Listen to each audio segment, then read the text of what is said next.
সম্প্রতি একটি ভিডিওতে মির্জা আব্বাসকে জ্যাকব মিল্টন নামে এক ব্যক্তি গালাগালি করেছেন, অর্থাৎ শুয়োরের বাচ্চা বলে গালি দিয়েছেন। সেই জন্য মির্জা ফখরুল একটি ভিডিও করেছেন, সেখানে তিনি তার বক্তব্য পেশ করেছেন। তার উত্তরটা পিনাকি সাহেব কিন্তু খুব সুন্দরভাবেই দিয়েছেন, কিন্তু তারপরে আরো একজন ব্যক্তি এই সোশ্যাল মিডিয়ায় কি অর্থবহ ভাষা ইউজ করেছেন, এবং এই ব্যক্তিকে অনেকেই জানেন যে কি হয়, মির্জা আব্বাসের কি হয়। আমার প্রশ্ন, এইগুলো কি আপনি দেখেন না? মির্জা ফখরুল সাহেব কি এগুলো দেখেন না? এগুলো যদি তিনি দেখে থাকেন, তাহলে কোন আঙ্গিকে, কোন সাহস নিয়ে তিনি এই মিডিয়ার সামনে এসে এই কথাগুলো বললেন? ওনাদের কি লজ্জা শরমের আসলেই অভাব আছে, না জ্ঞানের অভাব আছে? এখন এখানে সবচেয়ে বড় প্রবলেম দাঁড়িয়ে গেছে আপনার সোশ্যাল মিডিয়া। আপনাদের তো তবু কিছুটা এথিক্স আছে, কিছুটা জবাবদিহিতা আছে, আপনাদের জবাবদিহি করতে হয়। সোশ্যাল মিডিয়াতে কোনো জবাবদিহিতা নাই, জঘন্য ভাষায় কথাবার্তা বলা হচ্ছে। আপনি বলেন কোন এথিক্সে বলবেন যখন মির্জা আব্বাসকে বলা হয় শুয়োরের বাচ্চা?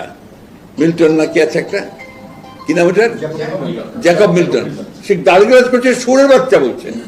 এটা কোন এথিক্সে বলবেন? জার্নালিজমের, মিডিয়ার কোন এথিক্সে আপনারা বলবেন এটাকে?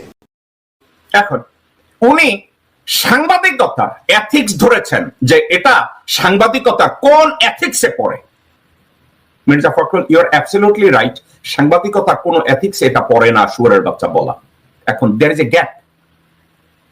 I am not a journalist, number one. Number two, আমি কোন কৃত গোলাম না আপনার মতো। Number two.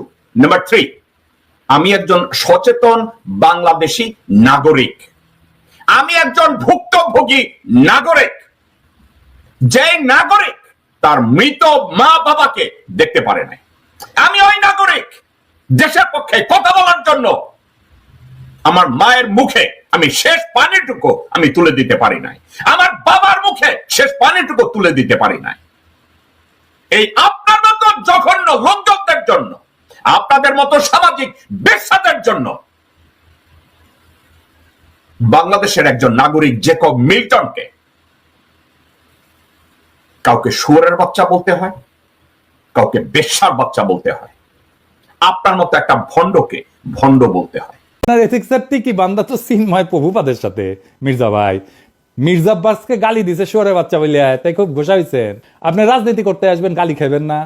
তাহলে মাস্টারি করেছিলেন, ওটাই করেন। ওবামা ফিলিপাইনের প্রেসিডেন্ট বেশ্যার ছেলে বলে গালি দিছিল, পৃথিবীর সবচেয়ে ক্ষমতাধর লোককে বেশ্যার ছেলে বলে গালি দিছে, ওবামাকে সহ্য করতে হয়েছে। আপনারাও গালি খাবেন, সহ্য করতে হবে। না সহ্য করতে পারলে হিমালয়ে গিয়ে সন্ন্যাসী হয়ে থাকেন। চিন্ময়ের সাথে তো খাতির আছেই। সোশ্যাল মিডিয়া নিয়ে উনি খুব ঢিলা, কারণ উনি জানেন ওনারা ক্ষমতায় গিয়া এই সোশ্যাল মিডিয়ার তোপ সহ্য করতে পারবেন না। সকাল সন্ধ্যা ঠাপ খাবেন খালি সোশ্যাল মিডিয়ার। কোন ধরনের ডেসপিকেবল মাদারচোদ আপনাদেরকে চালায় একবার চিন্তা করুন। Is this how you want to live your life?